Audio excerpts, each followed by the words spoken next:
नमस्कार, मैं बालकृष्ण और आप देखना शुरू कर चुके हैं न्यूज फॉर हेडलाइंस। और आज हम बात करने वाले हैं लघु उद्यमी योजना के बारे में। वैसे बिहार में बेरोजगारों की संख्या ज्यादा है और बिहार से लोग पलायन करने को मजबूर हो जाते हैं। लेकिन सबसे बड़ी बात यह है कि सरकारी स्तर पे क्या कुछ किए जाते हैं जिसके वजह से बेरोजगारी को दूर किया जा सकता है, या फिर जो बेरोजगार बाहर पलायन करने को मजबूर होते हैं उन्हें बिहार में ही कुछ काम दिया जाए। तो सरकार की योजना है कि जो बेरोजगार युवक पढ़े लिखे हैं और जो छोटे मोटे उद्योग करना चाहते हैं उन्हें आर्थिक तौर पर सशक्त किया जाए, मदद किया जाए और वो खुद कुछ काम कर सके जिससे उनका आय बढ़ सके। यही प्लान है बिहार लघु उद्यम योजना का और आज हम इस पे बात करने वाले हैं। और मेरे साथ कई एनजीओ में काम कर चुकी है संगीता गुप्ता जी हैं और कई संस्था में, सामाजिक संस्था में और महिला विकास से जुड़े हुए और बहुत सारे काम जो सोशल काम है उसमें जुड़ी हुई रहती हैं। और सर्वोन्मुखी वेलनेस फाउंडेशन है, उसमें इनकी अहम भूमिका, अहम रोल है। और आज हम ये आए हुए हैं और मेरे साथ सारण से भी आई हुई हैं और जो ये भी एक चर्चा करेंगे हम लोग के साथ में कि आखिर ये जो उद्यमी योजना है या फिर कैसे हम उद्यमी बन सकते हैं, रोजगार कैसे सृजन होगा और कैसे होगा, इसी पे हम चर्चा करेंगे। तो सबसे पहले हम संगीता जी से हम बात करना चाहेंगे। मैडम, ये जो बिहार लघु उद्यमी योजना है जी, क्या है और इसमें क्या कुछ प्लान है, क्या कुछ योजना है, इसके बारे में? ये बिहार का जो लघु उद्यमी योजना है, ये माननीय मुख्यमंत्री जी का योजना है। इनमें बिहार के ऐसे युवा जो हैं, जो कि शिक्षित हैं, पढ़ लिख के बेरोजगारी के दौर में, अब जैसा कि आपने बतलाया कि बहुत सारे बिहार के लोग पलायन कर रहे हैं, क्योंकि लोग बोलते हैं कि बिहार में कोई रोजगार है ही नहीं। तो इसके लिए माननीय मुख्यमंत्री जी का जो ये मुख्यमंत्री उद्यमी योजना है, इसके अंतर्गत वो ऐसे युवा जो बेरोजगार युवा विंग है, जैसे महिला हो गए या फिर पुरुष हो गए, दोनों के लिए योजना है। इसमें वो अपने इंटर लेवल के अंतर्गत वो आवेदन कर सकते हैं। आवेदन में महिलाओं के लिए, जैसे कुछ महिलाएं जीविका समूह से जुड़ी हुई हैं, तो समूह से जुड़कर भी उनको रोजगार नहीं मिल पाता है। समूह से जुड़ती हैं, बचत करती हैं, लेकिन वो रोजगार नहीं कर पाती हैं। तो ऐसे महिलाएं भी यहाँ से भी रोजगार कर सकते हैं, जैसे बड़ी पापड़ बनाने का हो गया, अचार बनाने का हो गया, उद्योग लगा सकती हैं। फिर पापड़ बनाने का हो गया, या फिर जेली का हो गया, बेसन का हो गया, या सत्तू का हो गया, ना जाने ऐसे अनेक तरह के रोजगार हैं। युवा लोग भी हैं तो वो भी अपना रोजगार कर सकते हैं, जैसे उनका है बेकरी का अपना रोजगार लगा दिए, क्लॉथ का भी रोजगार लगा दिए, कपड़ा बनाने का लगा दिए। इस तरह से बेकरी हो गया, क्लॉथ हो गया, जेली हो गया, सॉस हो गया, इन सब का वो अपना मैन्युफैक्चरिंग करके प्लांट लगा के उद्योग लगा सकते हैं, ताकि उसमें जो लोकल लोग रहते हैं, स्थानीय लोग रहते हैं, उनके पास काम भी मिल सकता है। और वो उनको जो उद्योग के अंतर्गत जो सरकार जो 10 लाख रुपया दे रही है, उसमें 5 लाख रुपया का सब्सिडी है, तो वो एक अनुदान राशि के रूप में मिल रहा है। उनसे क्या होता है कि उनके अंदर वो स्किल है, कुछ काम करने की अगर लालसा है, तो वो लालसा अपने ही क्षेत्र के लोगों के बीच रखे, और उसमें जो आसपास के लोग हैं उनको भी उसमें जोड़ के रोजगार मिल सकता है, और वो माल भी प्रोडक्शन हो सकता है मार्केट में, क्योंकि डिमांड ज्यादा होता है। इस तरह से माननीय मुख्यमंत्री जी का जो योजना है, इस योजना के अंतर्गत बिहार में ही रह के हम स्वरोजगार को बढ़ा सकते हैं। इसी का सचमुच में बहुत ही बेहतर और सुंदर योजना है कि जो नौबत आती है पलायन करने की, घर में परिवार जब बढ़ता है, प्रेशर जब बढ़ता है और जब उन्हें घर चलाने के लिए जब पैसे की तंगी का अनुभव होता है, तो मजबूर हो जाते हैं वो बिहार से बाहर जाने के लिए। काहे कि हर कोई उतना पढ़ा लिखा भी नहीं होता है कि वो कंपटीशन फेस कर सके, और वो खुद का रोजगार, पैसे भी नहीं होते हैं कि वो खड़ा कर सके, और पैसे की आवश्यकता ही उन्हें घर से बाहर खींच कर ले जाती है। और यही वजह है कि ये योजना लाई गई है। मेरे साथ आप सारण से आए हैं, तो लगता है कि आपका नाम पहले बताइए। नमस्ते, मेरा नाम काजल सिंह है और मैं सारण डिस्ट्रिक्ट की रहने वाली हूँ। अच्छा, ये जो उद्यमी योजना है मैडम जी बता रही थी, आपको लगता है कि आपके काम के चीज है, काम के लिए है क्या? आप क्या सोचते हैं इस योजना के? जी, हम मतलब मेरी जहाँ तक ये सोच है कि महिलाएं यदि कोई चीज जानती हैं, सीखी हुई हैं, तो वो इस योजना के तहत अपने पैरों पे खड़ी हो सकती है और स्वावलंबी बन सकती है। अपने आसपास की 10 महिलाओं को उस योजना के तहत स्वरोजगार भी दे सकती हैं, जिससे उनके घर का भरण पोषण जो है वो अच्छी तरह से हो और वो इस रोजगार को बढ़ावा दे सकती है। अच्छा, तो आपको पूरी जानकारी है, आप क्या इसके बारे में जानते हैं या कुछ मैडम से जानना चाहते हैं कि कैसे इसमें आप लाभ उठा सकते हैं? आप चाहती हैं कि आप इससे जुड़ें और जुड़कर कुछ लाभ उठाएं? जी, जी, जी। तो मैडम हम जानना चाहेंगे जी। कि इस योजना में मतलब कौन-सी महिलाएं काम कर सकती है और इसका लाभ उठा सकती है, जो मतलब अपने पैरों पे खड़ी हो सके इस योजना के तहत? जी, बहुत अच्छा, आपका सवाल बहुत अच्छा है। मतलब कि इसमें आप ये जानना चाह रही हैं कि किस तरह की महिलाएँ जी, इसमें जी, जी। जुड़ के काम कर जी, सकती जी। हैं। इसमें देखिए ऐसा है कि इसमें ज़्यादा पढ़ाई की भी स्किल नहीं है। अगर किसी महिला के अंदर किसी भी चीज़ का स्किल है, जैसे मान लीजिए ग्रामीण क्षेत्र की महिलाएँ हैं, उनको अगर कुछ बुनकर का स्किल है, कुछ बनाने का स्किल है या फिर पत्तल बनाने का स्किल है, प्लेट बनाने का स्किल होता है, बहुत तरह का होता है। या फिर ग्रामीण क्षेत्र में या शहर में भी कई महिलाएँ ऐसी होती हैं जिनको कि बुटीक का काम आता है, सिलाई का काम आता है या बेकरी का काम आता है, कुछ बनाने का काम आता है। तो उसके अंतर्गत वो कुछ मशीनरी होती है, उस मशीन को प्लांट बोलते हैं, उस प्लांट को लगा के वो अपना स्वरोजगार चला सकती हैं, अच्छा घर मैडम, हम बैठे। यहाँ पूछना ये चाहेंगे कि मान ली कोई भी महिला है या पुरुष है, जी। तो वो उसके लिए क्या-क्या क्राइटेरिया है? कैसे इसमें लाभ उठाया जा सकता है? उसके लिए कोई प्रमाण पत्र की आवश्यकता है, जी, सर्टिफिकेट की बिल्कुल। ज़रूरत है, क्या है? हाँ जी, बिल्कुल। जैसे इसमें कैटेगरी एरिया यही है कि वो कम से कम जो भी लाभुक हैं, जो आवेदन करता है, वो कम से कम इंटर पास होना चाहिए। इंटर पास होना चाहिए और उनका जो है जाति होना चाहिए, आवासीय अस्थायी होना चाहिए, जहाँ पे वो रह रहे हैं, क्योंकि वो कोई भी प्लांट लगाएँगे तो वहाँ स्थानीय वो करेंगे ना, तो उनका वहाँ का स्थानीय आवासीय होना चाहिए, जाति प्रमाण पत्र होना चाहिए, इंटर का मार्कशीट होना चाहिए और उनका जो अपना जो आधार कार्ड हो गया, पैन कार्ड हो गया, फिर बैंक अकाउंट हो गया, हाँ, और उसमें एक करेंट अकाउंट भी होता है उनका।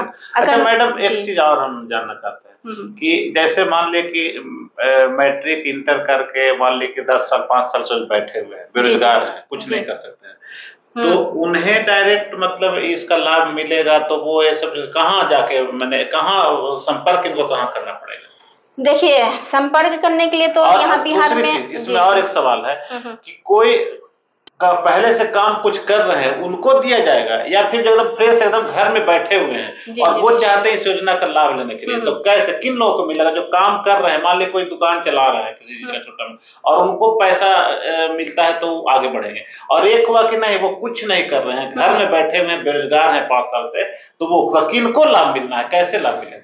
आपका जैसे सवाल बहुत अच्छा है कि कुछ लोग ऐसे हैं जो कि घर में बिल्कुल भी बैठे हुए हैं। हाँ। बैठे हुए हैं तो वो कहीं न कहीं अपने घर की जो कंडीशन है चलाने के लिए कुछ न कोई आय का स्रोत कर रहे होंगे। या तो वो प्राइवेट जॉब कर रहे होंगे या कोई बिज़नेस कर रहे होंगे। ऐसा नहीं होगा कि बैठे होंगे कौन जो कि विकलांग होंगे। लेकिन अगर वो कुछ कर रहे हैं तो मार्केट का उनको थोड़ा बहुत तो नॉलेज होगा। हाँ, लेकिन बैठे हुए हैं तो वो पढ़ाई करके शिक्षा लेके बैठे हुए हैं या अशिक्षित बैठे हुए हैं, ये कैटेगरी देखना होगा। अगर वो उन्होंने शिक्षा लेके कहीं पे उनको जॉब नहीं मिला, बस वो अपना कुछ रोजगार या ऐसे ही ठेला रेवड़ी पे काम कर रहे हैं, तो इसके अंतर्गत अगर बैठ रहे हैं और ये अचानक से ये आया कि नहीं गवर्नमेंट की तरफ से 10 लाख का अनुदान राशि मिल रहा है माननीय मुख्यमंत्री जी की तरह हमारे बिहार सरकार की तरफ से, तो हमें इसमें जुड़ के आगे अपने बिजनेस को, अपने कारोबार को बढ़ा सकते हैं। तो बिजनेस अलग हो गया और स्वरोजगार अलग हो गया, क्योंकि इसको उद्यमी का नाम इसमें पहले ही बतला दिया गया है कि उद्यमी योजना है। इसमें किसी भी चीज का उद्यम करना है, उत्पाद करना है। उद्यम का मतलब ही होता है उत्पाद। बिजनेस में आप किसी भी चीज का कर लिया जैसे तो पहले कुछ नहीं कर, एक बात का मतलब कि पहले कुछ नहीं कर रहे हैं और वो पापड़ उद्योग लगाना चाहते हैं, एक बात होता है, लगाना चाहते, एक लगा कर बैठे हुए हैं, एक काम कर रहे हैं, लेकिन उनका पूंजी व्यवसाय कम है इसलिए उनको आगे नहीं बढ़ पा रहे हैं। और एक है कि लगाना चाहते हैं, तो लगाने के लिए उनको सब व्यवस्था करना पड़ेगा, पहले व्यवस्था कर लेना पड़ेगा, उसके बाद सरकार सपोर्ट करेगी, या फिर पहले खुद से वो इन्वेस्टमेंट कुछ कर लेंगे? जो कुछ नहीं कर रहे हैं वो जब आवेदन करेंगे तो आवेदन करने के दरमियान उनको कुछ दिन के बाद ट्रेनिंग के लिए कॉल आएगा जी, ट्रेनिंग के लिए कॉल आएगा। मैक्सिमम 25 दिन का उनको एक ट्रेनिंग पीरियड चलता है। ट्रेनिंग के दरमियान उनको सारी चीज बताया जाएगा जिस चीज के लिए उन्होंने आवेदन किया है। मान लीजिए कि आपने जैसा बताया कि अगर वो पापड़ का लगाना चाह रहे हैं तो पापड़ के लिए उनको फिर से ट्रेनिंग दी जाएगी। ट्रेनिंग के लिए भी अनुदान राशि गवर्नमेंट दे रही है। ठीक है, जब वो ट्रेनिंग मिल जाती है तब उनको ट्रेनिंग के अनुसार उनको एक सर्टिफिकेट मिलता है। हाँ, अप्लाई कर लिए है ना, आवेदन तो अप्लाई कर लिए। आवेदन अप्लाई करने के बाद उनको एक ट्रेनिंग होती है। ट्रेनिंग के दरमियान 15 से 25 दिन का उनको ट्रेनिंग मिलता है। ट्रेनिंग के बाद फिर वो उनको मतलब कि जो भी उन्होंने बैंक अकाउंट अपना डाला है, अपना जो डॉक्यूमेंट्स उन्होंने लगा के रखा है, उन्हीं अकाउंट पे उनको मतलब मैसेज आता है कि हाँ आपका ये लोन सेंक्शन हुआ है और इतना अनुदान राशि आपके खाते में डिसवर्स हुआ है। तो फिर जाके उनका एक 3 किस्त में ये मिलता है। पहला किस्त होता है उनका 1.5 लाख का होता है तकरीबन। फिर जाके उनको दिखलाना होता है कि हाँ हमने पापड़ के लिए या फिर बड़ी के लिए जो भी अनुदान राशि के लिए लाभार्थी हैं, तो उनको इस तरह का मशीन लगाना पड़ता है। फिर उनका वो बिल पास करके देते हैं। फिर जाके दूसरी अनुदान राशि आती है। इस तरह से करके 3 किस्त में उनका फाइनल अनुदान राशि अच्छा, तो ये अप्लाई और वो बीच का जो जैसा कि आपने अप्लाई साइट पे आता है, या तो साइट पे आता है या तो फिर जहाँ पे स्थानीय जो आपका CSC सेंटर होता है, CSC सेंटर से भी जाके लाभार्थी अप्लाई कर सकते हैं। अच्छा, तो वो CSC सेंटर कहाँ होता है? ब्लॉक में, प्रखंड में, जिला में, कहाँ होता है? CSC सेंटर अपने जहाँ के स्थानीय जैसे कि वार्ड हो गया, हमारे जैसे कि वार्ड 31 हो गया, वार्ड 40 हो गया, हर वार्ड में CSC सेंटर होता है। ऐसा नहीं होता है कि जिला या ब्लॉक लेवल पे होगा तो उनको उतनी दूर ट्रेवलिंग करके जाना होगा। हर वार्ड में 1, 2, 3 CSC सेंटर होते हैं। वो लाभार्थी जो है अपने CSC सेंटर से आवेदन कर सकते हैं, या फिर इनका एक ऑनलाइन पोर्टल भी होता है। जो पढ़े लिखे हैं वो अपने साइट पे पोर्टल पे जाके खुद से भी अप्लाई कर सकते हैं। और कुछ सवाल आप? मैडम, जो महिलाएं पढ़ी लिखी हैं और बहुत दिनों से घर के अंदर है, कुछ की नहीं है, और वो यदि चाहे कि मतलब हम अपना कुछ रोजगार करें, आगे बढ़ें, तो वो मतलब कैसे अप्लाई करेगी? वो कैसे इसके बारे में मतलब आगे जानकारी लेगी और क्या क्या चीज देना होगा ये सब उसको? महिलाएं, पहली बात है, क्या नाम हुआ आपका? काजल जी। काजल जी। काजल जी, जैसे महिलाएं होती है, कुछ महिलाएं उनका एक एज भी लिमिट होता है किस कारण से बैठी हुई हैं। जी जी। अचानक से कोई नहीं चाहेंगे कि हाँ उनके अंदर कुछ हुनर होगा या जज्बा होना चाहिए महिलाओं के अंदर, क्योंकि महिलाओं को उद्यमी के अंदर एक सशक्त, जैसे कि आपने कहा कि हाँ सिलाई करती हैं तो आसपास के लोगों को रोजगार से जुड़ना होता है। उनके अंदर एक जज्बा होना चाहिए हमें कुछ करने का, या फिर उनके अंदर स्किल होना चाहिए कि हाँ हम कुछ कर सकते हैं, तभी तो वो बाहर आएंगी। और बाहर आती हैं तो गवर्नमेंट बहुत सारी योजनाएं जैसे चला रही, जीविका समूह चला रही। कई दीदी ऐसे हैं जिनको कि जीविका समूह में जुड़ा गया है, उनको भी इस तरह की बहुत सारी योजनाएं समूह में भी जानकारी दी जाती है कि आपको जो भी सरकार देती है, जो भी अपना बचत करते हैं उस बचत से आप अपने खुद से आत्मनिर्भर बनिए। ये समूह आत्मनिर्भर बनने के लिए दिया जाता है। तो उनको पहले पता कीजिए कि वो दीदी किसी समूह से जुड़ी हैं या नहीं है, या घर में बैठी हैं, हाउस वाइफ हैं, तो उनको कुछ नॉलेज होगा नहीं। उनको पहले पता करना होगा कि उनके अंदर कुछ स्किल है, जज्बा है, कर सकती हैं, या बाहर का कुछ इन सब जैसे मुख्यमंत्री उद्यमी योजना के बारे में जानकारी है या नहीं है। जानकारी रहेगा तभी उनकी मदद हो सकती है, सहायता हो सकती है। गवर्नमेंट हर क्षण, हर पल, हर संभव मदद करने के लिए तत्पर तैयार रहती है। जैसे कि मेरी जैसी हो, जी जी, जैसे मैं बुटीक चलाती हूँ और मैं चाहती हूँ कि मेरे आसपास की 10 औरतें स्वावलंबी बने, जी मैम, तो क्या मेरी जैसी महिलाएं अप्लाई कर सकती है? बिल्कुल कर सकती हैं, क्यों नहीं कर सकती हैं, बिल्कुल। तो उसके लिए क्या क्या करना होगा? उसके लिए मैम, जिसका पहले से बिजनेस चल रहा है, हाँ, तो उसके लिए मतलब, और वो उसको और आगे बढ़ाना चाहता हो उस बिजनेस को, तो उसके लिए वो क्या करे? काजल जी, यहाँ पे बात बिजनेस की नहीं हो रही है। अच्छा, बिजनेस की नहीं हो रही, पहले बात हो रही है कि ये मुख्यमंत्री उद्यमी योजना है, इसमें उद्यम लगाना है, उद्योग लगाना होता है। आपको किसी भी चीज का उत्पाद, उद्यम का मतलब ही होता है उत्पाद करना। या तो आप आटा है, आटा से क्या बनाती हैं? रोटी बनाती हैं। तो वो क्या हुआ, वो घर में बना ली, खाना बन गया, उसको खाना बनाए। लेकिन उत्पाद करने के लिए हम क्या बोलते हैं, पहले गेहूं बोते हैं ना, गेहूं लगाते हैं, फसल तैयार होता है, फसल से अनाज तैयार होता है, अनाज से फिर आटा उत्पाद होता है। तो वो आटा जो बना वो उत्पाद हो गया। तो जब आटा जब बन गया, उससे जो बनता है, बिस्किट बनता है, ब्रेड बनता है, आपका क्या बोलते हैं, सेवई बनता है, बहुत सारे प्रोडक्शन होते हैं। आटा के कई तरह के वैरायटी होते हैं। आपका चाउमीन हो गया, मोमो हो गया, बहुत सारे आइटम्स बनते हैं। ये हो गया, उत्पाद हो गया। जी जी। तो अगर उनके अंदर वो उत्पाद अगर करना चाहते हैं, उनके लिए ये सारा लाभार्थी। कहने का मतलब कि जो और अपने खुद से क्रिएट कर सकते हैं, क्रिएटिव, और उसमें सरकार प्रशिक्षित करेगी। हाँ, और प्रशिक्षित उसमें करेगी। जो आर्थिक उनको मदद चाहिए वो सरकार प्रोवाइड कराएगी। हाँ, अगर वो 10 बिजनेस लाख रुपए तक ऋण आपको जी, देते हैं बिल्कुल। और आप इसको इंफ्रास्ट्रक्चर बढ़ाइए। आपको जरूरत है आटा ज्यादा रखने के लिए, स्टोरेज कैपेसिटी बढ़ाना है, बिल्कुल। आपको कोई मशीन चाहिए बनाने के लिए, उसको तैयार माल को रखने के लिए चाहिए, उसको डिस्ट्रीब्यूट करने के लिए चाहिए, उसको ट्रेवल करने के लिए चाहिए। पहला जो होता है वो मैन्युफैक्चरिंग होता है। मैन्युफैक्चरिंग में हम उत्पाद करते हैं, फिर पैकेजिंग होता है, फिर मार्केटिंग होता है। इसमें इस तरह से वो कैटेगरी होता है तभी। अच्छा, ये 10 लाख रुपया जैसे मिलता है तो 10 लाख रुपया लौटाना भी होता है?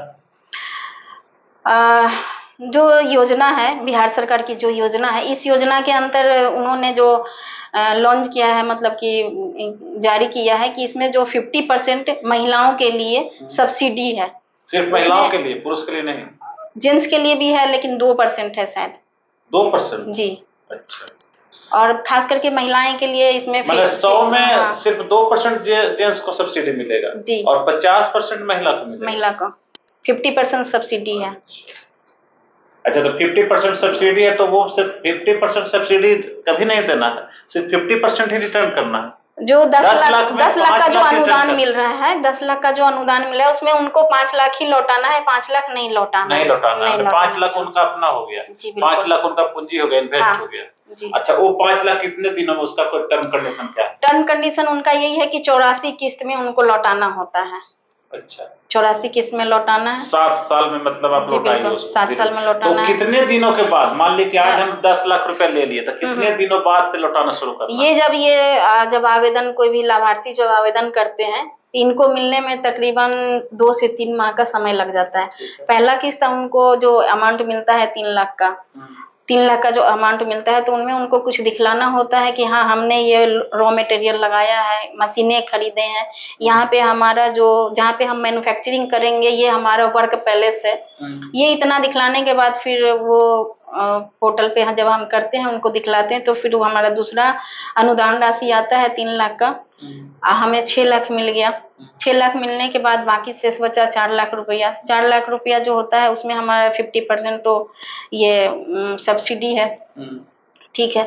उसके बाद जब वो सारा चीज तैयार हो जाता है, तो तीसरा किस्त मतलब कि लगभग 9वां महीना में मिलता है, साल भर। तो 1 साल तो लाभार्थी तो इसी में गुजर गए। तो 1 साल के बाद लगभग 3 साल के बाद ये किस्ती चालू होता है। अच्छा। क्योंकि उनका बिजनेस करने में भी समय लगता है, मार्केटिंग करना हुआ, पैकेजिंग करना, प्रोडक्शन का नाम देना, करते करते लगभग उनको लग जाता है, तैयारियां करते करते। मतलब 2 साल बाद? हाँ, 2 साल के बाद उनका ये किस्त चालू हो जाता है। 3 साल के बाद से आपको मान लिया जाए कि किसी का ऐसा स्थिति, भगवान न करे वैसी स्थिति, अगर मान लीजिए 3 साल के बाद भी उस स्थिति में नहीं आए कि वो किस्त लौटाने की स्थिति में, तो उस कंडीशन में क्या सरकार का क्या प्रावधान?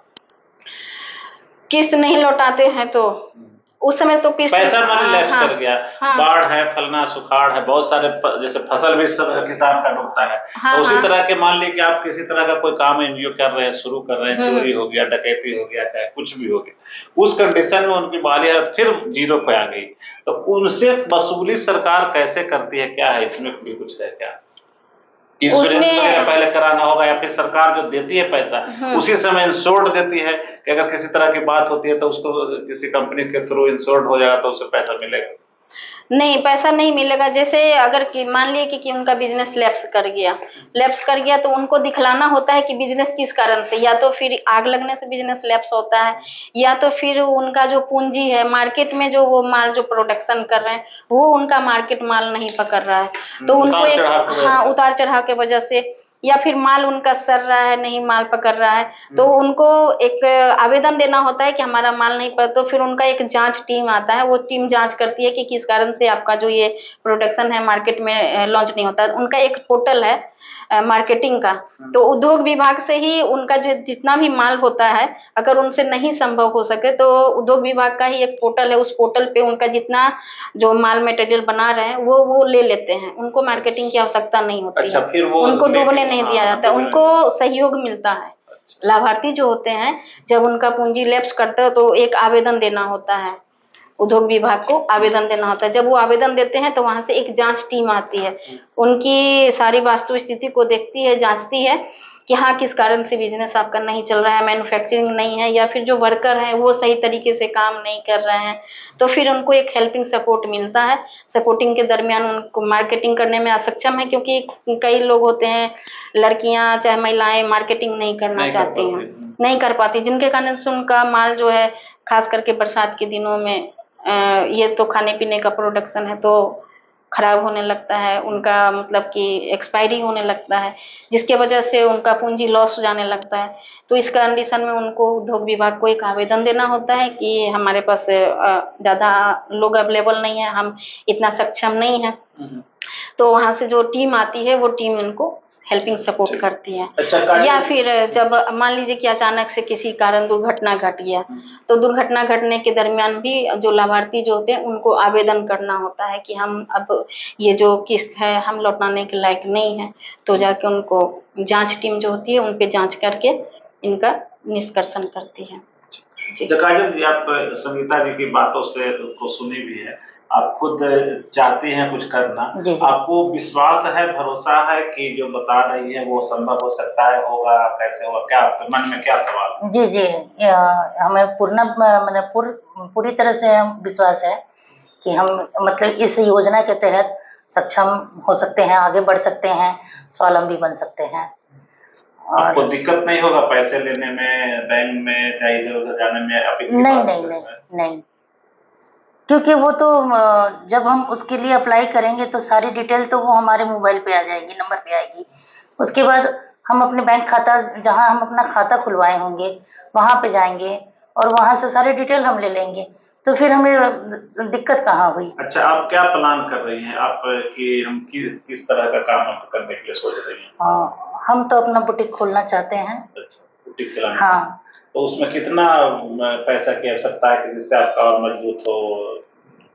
देखिए मिनिमम मैक्सिमम तो मतलब बहुत ज्यादा ही लगता है, लेकिन मतलब एक स्ट्रेंथ बनाने के लिए कम से कम 5-6 लाख रुपए तो लग जाएंगे। चलिए, हाँ 5-6 लाख, आपको 10 लाख यहाँ से मिल रहा है, तो जी, आपका तो और तो मजबूत और strength मजबूत हो जाएगा। हाँ तो 10 लाख मिलने के बाद आपका अर्निंग कैपेसिटी कितना बढ़ जाएगा? कितना क्या उम्मीद कर रहे हैं कि महीना में कितना आप कमा सकते हैं फिर?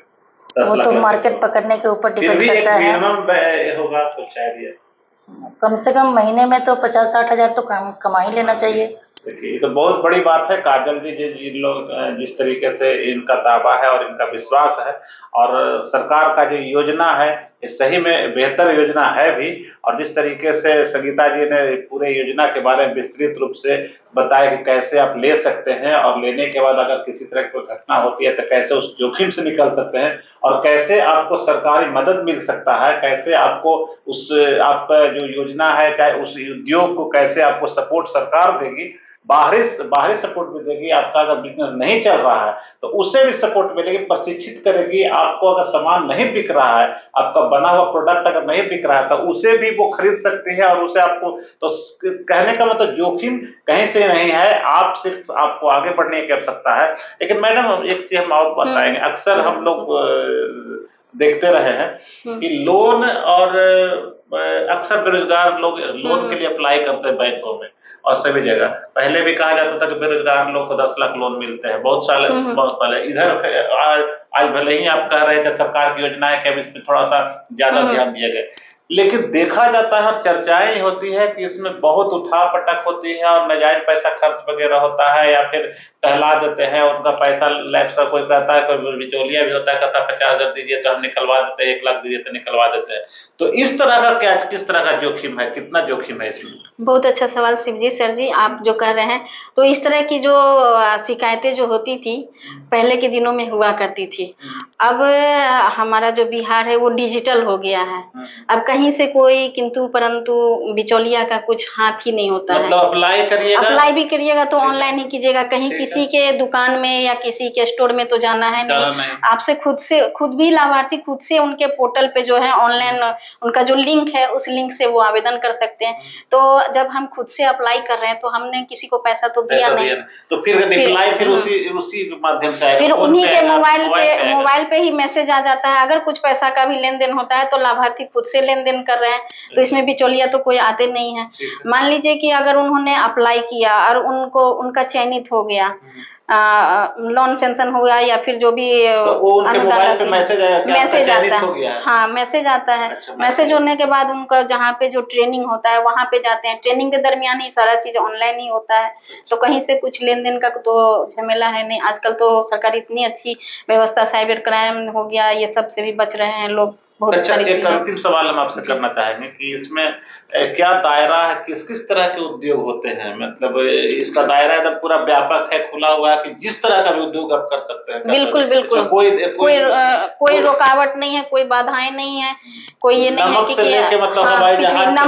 नमक से लेके खाने से लेके, चाहे कच्चा चाहे मशरूम हो, चाहे टमाटर का जेली हो, सॉस हो, आपका सेवई का हो, फिर आटा का हो, मसाला का हो, तेल मिल का हो, या कपड़े का व्यवसाय हो, मैकेनिक का भी है, वो भी कर सकते हैं अपना। अब जैसे आपने शिव जी बात किया, तो इस तरह से हमारे बिहार सरकार की एक और योजना चल रही है, मुख्यमंत्री ये विश्वकर्मा योजना। विश्वकर्मा योजना में ऐसे लोग हैं जो कि हाथ से शिल्प जानते हैं, पहले लोहारी का कारीगरी जानते हैं। उनके पास क्या रहता था, एक चूल्हा रहता था आग का, और वो एक सिक्कर से ऐसे करते थे और उन्हीं से वो आकार देते थे।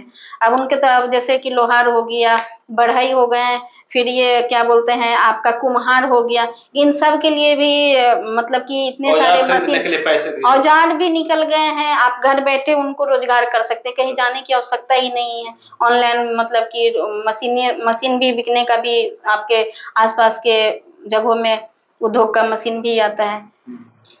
तो आज बहुत सारी चर्चाएं हुई, और जिस तरीके से संगीता जी ने बताया, जिस तरीके से काजल जी ने अपने सवाल को रखे, ये अपने आप में बहुत बड़ी बात है।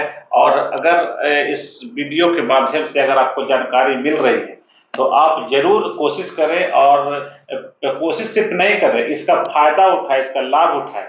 और अगर जैसे काजल जी ने जिस तरीके से कहा कि इन्हें 5-6 लाख की आवश्यकता सिर्फ थी, और अगर इन्हें 10 लाख रुपए अगर मिल जाता है तो इनको मंथली इनकम 50 से 60 हजार हो जाएगा। तो अपने आप में बहुत ही बड़ी बात है। 50-60 हजार अगर किसी घर के लिए, अगर नॉर्मल फैमिली को अगर 50 से 60 हजार रुपये अगर इनकम होने लगता है तो समझिए उसके घर का पूरा परेशानी ही सब खत्म हो जाती है। तो मुख्यमंत्री उद्यमी योजना का आप भी लाभ उठाएं, और इसके लिए जो पोर्टल है, पोर्टल पे आप जाके कहीं बिचौलिए के पास जाने की जरूरत नहीं है। जो भी दिमाग में आपके पास है, जो भी कंस्ट्रक्टिव प्लान है, उसको आप जमीन पे उतारिए और उस प्लान के तहत आप काम करिए, इस योजना का लाभ उठाइए। और पैसे 10 लाख 3 किस्त में तो आपको मिलेंगे ही, लेकिन अगर जोखिम अगर आता है तो उसके लिए भी सरकार तैयार है। तो हम तो यही कहेंगे कि आप इस योजना का लाभ उठाइए और अपने घर को व्यवस्थित बनाइए, मजबूत बनाइए, सशक्त बनाइए। आप संगीता जी, आपका भी बहुत बहुत धन्यवाद, आपका भी धन्यवाद। फिर हम किसी और टॉपिक पे फिर किसी तरह की आपको जानकारी देंगे, और तब तक हमें दीजिए, हम तीनों लोग को याद दीजिए। नमस्कार। अगर आपको ये खबर अच्छी लगी तो चैनल को सब्सक्राइब करना नहीं भूलें और बेल आइकन जरूर दबाएं।